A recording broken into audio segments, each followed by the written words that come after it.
In today's video, I'm going to show you how to change the background color in Notion to customize and organize your pages visually. Whether you're trying to highlight important notes, separate sections more clearly, or you simply want to add some personality to your workspace, this simple step-by-step guide will walk you through everything you need to know and make your pages look better instantly. First, open your Notion workspace by heading to Notion. And logging in with your account. Once you're signed in, go to the workspace you want to use from the left sidebar and open the page where you'd like to change the background color.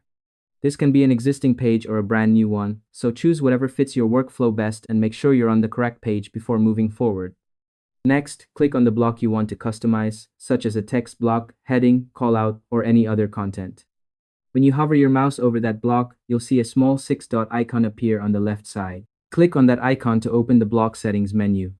You'll see several options here that help you format and customize the block, so don't worry, it's all very user-friendly.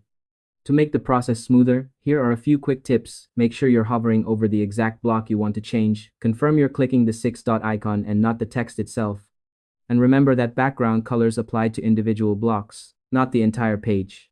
Doing this beforehand can save you time and help prevent confusion. Once the menu opens, click on the option labeled Color. After that, choose one of the background color options, like orange background, blue background, or pink background, depending on your preference.